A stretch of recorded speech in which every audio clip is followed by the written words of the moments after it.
Gonna listen to a little bit of some funk, and then I'll introduce you real big, and we'll get started. Awesome. Cool. You good? Yes. All right. Very good. All right. Here we go.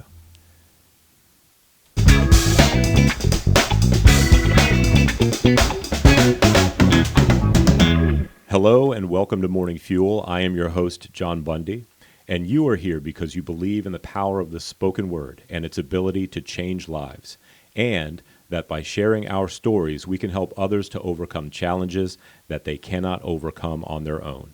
Whether it's a victory you need to win in business or in your own personal life, you understand that the answers can be found in listening to others who are willing to share their stories, knowing that their story ultimately doesn't belong to them. All right, today's guest, after retiring from the Air Force, she and her husband wanted to do something they were both passionate about, and their business was born, from loving to work with their hands and her true love of design. The best thing about her business, she says, is bringing a client's vision and dreams for their home to life, truly creating a space that serves the needs and lifestyle of every family member. Her motto, designing for the way you live. Giving back to the community through public service is a key for her. A method she uses to keep productive is to always learn something new and constantly challenge herself to do something she has never done before. Advice she offers to others aspiring to succeed as a business owner is, if you want to start a business, do an honest self-assessment, discover what you're truly good at and what you love to do, and work towards discovering your purpose. When you love what you do, your days won't be filled with daunting tasks, but it will be fulfilling, especially if your craft serves others. You will be grateful and fulfilled at the end of your day. Please help me in welcoming to the Morning Fuel podcast family, retired Air Force veteran, author of the book, A Diamond Born of Fortitude, community leader, owner of TTC Enterprises and Opulent Designs, Toni Chavis. Very cool to see you, Toni. Been excited to have you in the studio. Well, thank you. Thank you so much for having me. You're very welcome. So before the Air Force, as a young lady, woman growing up, what did you think you wanted to do when you grew up? I'm still trying to figure out what I want to do when I grow up, and I'm 50. So, well, the funny thing is, number one, I'll say the Air Force was not in my dream. Okay. I never had any intentions of joining the military, but I would say I always liked working with my hands, even as a kid. I was always involved in different things, and in high school, I was the only girl in wood shop, Remember when they had wood shop? Yes. But one of the things that I started leaning towards and I was really interested in was actually architecture. So I used to draw pictures of horses in architecture. That's what I used to draw all the time. I always told my dad I wanted a Palomino for my birthday. I never did get that Palomino, though. But when it came to the architecture, I was really interested in, just shapes and forms of buildings. And I was really leaning into it. And then there was an incident that happened with the Norfolk Scope. I'm sure you're familiar with the Norfolk Scope, right? I am. I believe I went to a concert there at one time. But Yes. what's this incident? What's going on? Well, there were some concert goers there. And, the scope is round. Right. Well, there's no safety barrier at the top of the seating, which nobody would ever think of or know because there's curtains that hang down. Well, a student that was there at a concert fell over and they sued the architect. So right there, I was like, oh, maybe I don't want to be an architect. I don't want people to sue me because something goes wrong. Right. But it was just, as a kid, not really understanding the depth and how things go, with that. That was just something that just really kind of got my attention, that there was lawsuits filed and the architect was named in the lawsuit. And I was like, wow. I'm like, okay, maybe I'm not ready for that. So I kind of backed off of that, but I had also still been very interested in computers. So in high school, I took computer programming. And when I graduated from high school, I actually started out at ECPI. Okay. Very familiar with it. And I can remember I used to catch the bus from downtown Norfolk to ECPI, which used to be on Virginia Beach Boulevard. Mm-hmm. And I started taking computer classes there. I was working part-time at SunTrust Bank downtown. I think it was called Virginia National Bank back then. Right. So I was working there for a little while, and, things were happening. I was part of a dance company. I'm young. I'm out of high school, trying to figure out what direction I want to go, what I want to do. And so I'm in a dance company. I'm working at the bank, and certain things just started happening, and things were going on. And I left the bank, and next thing I knew, I ended up active duty military. You just fell out of the bank into the Air Force. I started out in the reserves because I was looking for what I was going to do. I really hadn't figured out what direction I wanted to go. Did you know others that were in the military that you could talk to, or not did you have really? Family in the military? Well, my dad was military. Okay. My dad was Air Force, and so I had done a lot of traveling with him. I was actually born in Tripoli, Libya, and my dad was actually stationed in Greece. Tripoli was where they sent all the moms to have their kids because they did not have an OB ward at the base that he was stationed at in Crete. So I was born in Africa, left Africa 10 days after I was born, went back to Greece. Greek was actually my first language, which my mother was not happy about because I'm living in a house full of English-speaking people. So I don't remember Greek now. With languages, if you don't use them, you lose them. Sure. So I spoke Greek. We went to Germany. I learned German. So at one point I was speaking Greek, German, and Spanish. And I've lost it all because I wasn't using it. But I think it was interesting growing up, just experiencing different cultures and living in different places. And so I've always loved to travel. That's still in my blood. Right. So when you went into the service, did you go in with computers as your background, working in that field, or what did you do? Initially, that's where I wanted to go. But of course, no computer jobs were available at the time. And as they asked me, well, what do you like to do? I fell into that trap, that conversation. Sure. And I said, I like doing things with my hands. So I ended up in aircraft maintenance. Get out of town, really? Another place you never thought you'd be. Never thought I'd be. Okay. So I worked on C-5s, 141s, 130s, all the heavy body aircraft. And I started out doing that in the reserves. You liked it, though. It was interesting. And then when I went active duty, I went to California. I was stationed at Travis Air Force Base. And so I was working on the aircraft there. And that's when I learned that I should have never been on a T-tail without a safety harness. Oh. So, I had been working 30 stories up without a safety harness. I wasn't afraid of heights, so it had never bothered me. Sure. But in California, the winds are an issue. So, somebody told me one day, yeah, you need to go get your harness. And I was like, harness for what? What do I need a harness for? And they were like, you're supposed to be attached to the plane when you go up there. And I'm like, really? Now, you didn't have any incidents where you fell, did no. Did you? Okay. No. And then you find out quickly that safety first, but that harness is a hindrance when you're trying to do some work, too. Exactly. Right? Exactly. Yeah, but, I mean, it was interesting. I learned a lot of different things. I learned how to do the fuel lines for an aircraft, learned a little bit about welding. So, it was all cool. But I think by the end of the first 4 years, I was like, I don't know if this is what I want to do with the rest of my life. Sure. So I cross-trained into communications. So I became a program manager, and my job was to take care of the communication systems for all new buildings. Okay. So that's where I learned a lot. I started working on the 5-year defense plan. I started learning about communicating between the civilian community and the military community. My job was to be a liaison between the two, because everything that we built on a military base, there was still communication with the local community through all of that. So I was doing that job in North Dakota.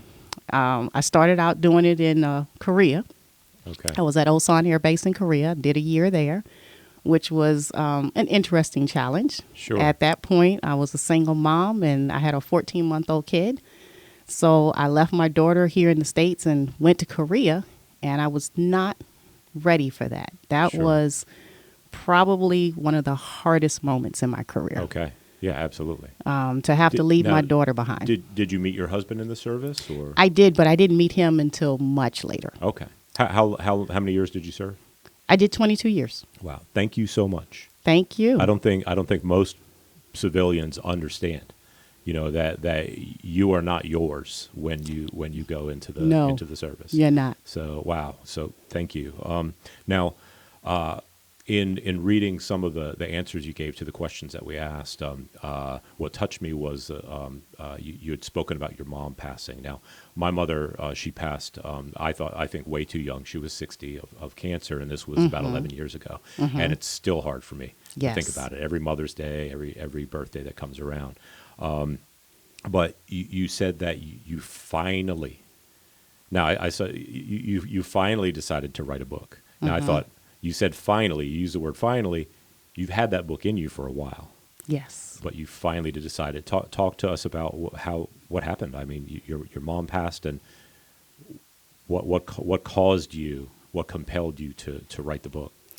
Well, I always tell people that I meet nowadays that the woman, the person that you see now is not who I was.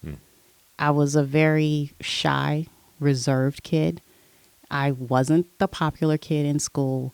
My mom was very protective. I was not allowed to go places. I mean, I was a kid that really couldn't even go to a basketball game or football game. She was just very protective. And I did not truly learn or understand until much later in her life and my life that she had been through some things in her life that had irreparably, I guess you would say, scarred her. Sure. And she wouldn't talk about it. So I was always the inquisitive kid. I was always asking questions. Sure. And I realized there was areas that became very touchy. And she would not talk about it. She had been through some serious troubles, some struggles, in her marriage. I lived a life of a child living in a home with domestic abuse. And it was a very challenging time in my life. But again, the incidents, the things that happened, something would happen, and the next day there would be no conversation about it. Nobody talked about it. And that was just the way our life was. And as she got older and as I got older and I became an adult, one of the things that I was truly focused on is I never wanted my daughter to ever experience any of the things that I had experienced in my childhood. Right. So knowing that my mom was so reticent about talking about any of the things that had occurred, I realized it was too painful for her.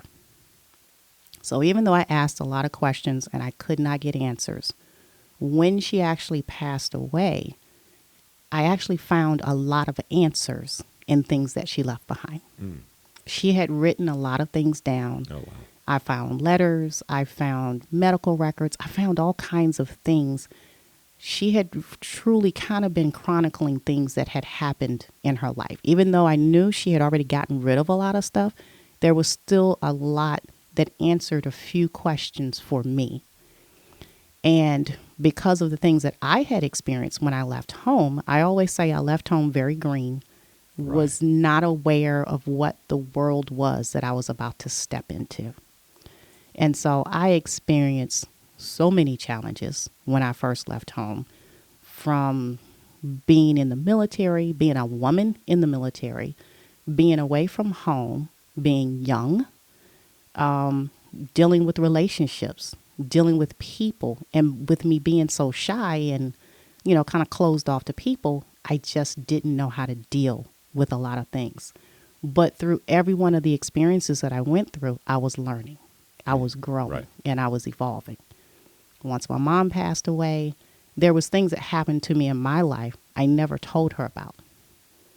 And primarily because I never wanted her to feel that she didn't protect me from something, because I know that was important to her, to always protect me. Sure.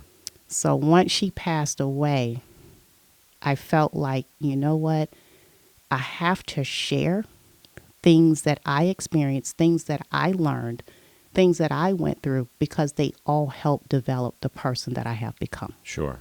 And you're probably very much the type of person that needs to go through it in order for it to lock in order for you to learn the lesson. Absolutely. Yeah, sure. Absolutely.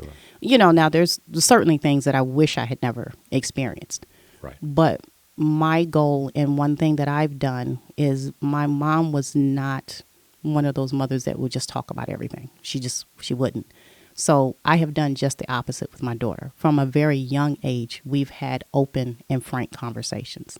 Right. And actually, my daughter can make people uncomfortable because she will talk about things with me, with her dad, and she'll say things in front of us, and people are like, "Oh my God, I can't believe she said that in front of her parents." But Right. we've taught her to be open Yeah. and honest with us. And so all of those lessons that I learned in life, if I can share some of those experiences, some of those lessons, and help somebody else come through some of the traumatic situations that happen to people every day, that they just don't talk about it. Mm-hmm. And when you keep things inside, one of the things I learned is that builds up stress, anxiety, and it can take your health down. And I learned that the hard way. Right. So my goal, and I started my Facebook group. Once I wrote the book, I started my Facebook group, Courageous Women Rise Up. And it's just all about empowering women. It's helping them to learn and understand that no matter what they have been through, I promise you, there is another woman that has experienced the same thing. Right. And I want that opportunity to talk to young women and young girls and help them to learn about some things and grow and learn how to handle some things in life that oftentimes, if your parents aren't really talking to you about it, and now, our kids have so much access to social media, to the public, the news. They're being fed so much stuff, and a lot of times they don't know how to manage it all. I would love to be able to talk to them and help them to work through situations. Now, mind you, my thoughts were never to become a therapist, but even in my business, when I talk to my customers, and that's why I say I design for the way people live, everybody has their idiosyncrasies. Everybody has those things that trigger them, or that, they get memories from seeing something, smelling something, touching something. Mm-hmm. There's things that'll bring back childhood memories, good, bad, or indifferent. Well, what I want to do is work to make sure that when you walk in your house or your home or your office space, it has a calming effect. Right. Instead of the opposite. Sure. A sanctuary. That's right. Right. So Wow. creating that space, and it all has to do with whatever your life was. So 9 out of 10 people I talk to, I can always find common ground. We can always hit a subject that I can relate. Mm-hmm. And so I try to use all of my life experiences, everything that I've ever been through, to just support and help other people. Now, conversations with our children. I'm a dad of daughters, Mm-hmm. And I didn't have a very close relationship with my dad growing up. I did my mom. She would listen to me, Mm-hmm. so very important to me, as my daughters were young was, and I don't think I did the best at this, but I tried, and that was letting them know that they can always come to us with anything, and be still be accepted. We'll help you work through your problems and troubles and things like that. So, but keeping that open to where you can have those uncomfortable conversations where other people would look at it and be like, I never talked with my parents like that, or whatever is really, really good. Right.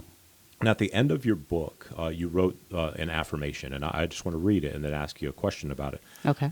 It says, I am determined to carry the strength of my ancestors through every test and trial. My wisdom comes from experience. I may bend, but I won't break. I still have much to do. Don't ever mistake my kindness for weakness. Tell me I can't, and I will. Turn out the lights, and I'll light a fire. God is not through with me yet.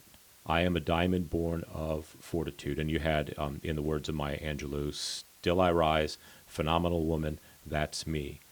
Can you give our audience, me included, an example of a time where someone told you that you can't, but you did it anyway? You proved them wrong. Do you have an instance or something that you can? Wow. There's probably so many.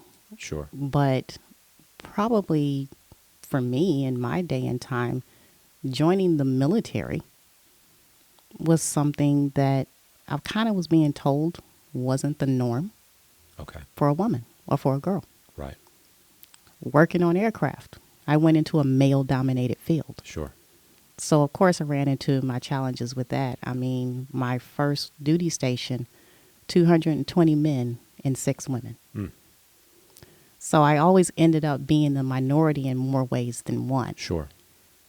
But every time somebody told me I couldn't or they didn't think I was capable, I had to prove them wrong. All right.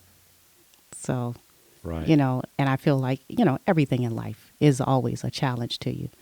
But the older I got, the stronger I got, and the more determined I always Right. became. Right. And, one fun freedom that I'm finding as I get older, too, is I really don't care what people think about me.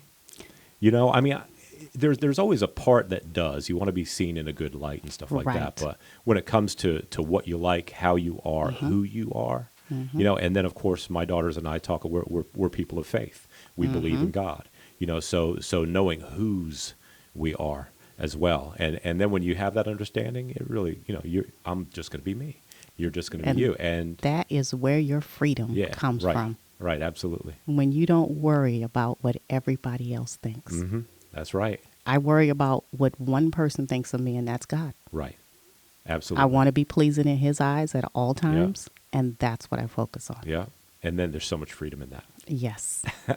That's great. That's great. So before I ask my last question, where's the best place people can connect with you online? Well, they can obviously, I created my website not only for the business, but just so that I can connect with people in many ways.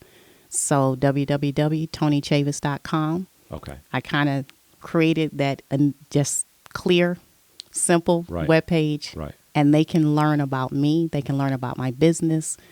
That's where you can find my books. Okay. That's where you can learn more about what I believe in, how I'm connected to my community. I just kind of decided to put everything all in one Very place to make it easy for people to learn about me. We'll add that to the show notes as well, Absolutely. so people can reach out to you there. That's Absolutely. great. Very Absolutely. Cool. Very cool. So, last question: as a business owner and as someone who's out in the community and important to you is helping and doing good things and lending a hand out in the community, what do you need most right now? I would say probably one of the things I need most is just that continued connection with the people in my community.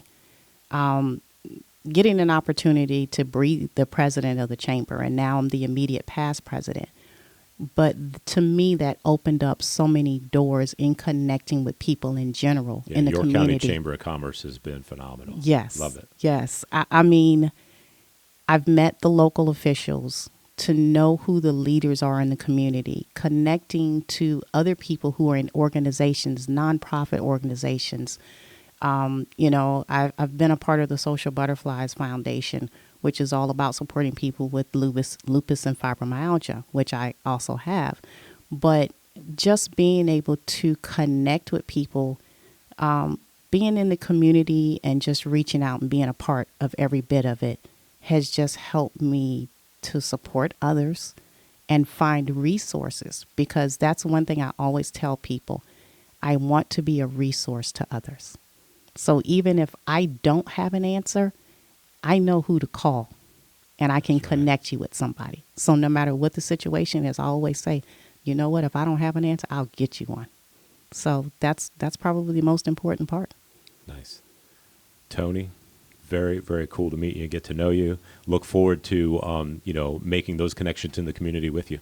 It's good stuff. Yes. Thank you for reaching out to me.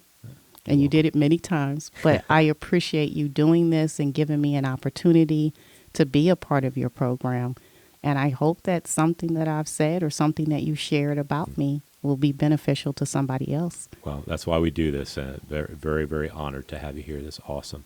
Very cool. Very great to meet you. Thank you. All right. Thank you.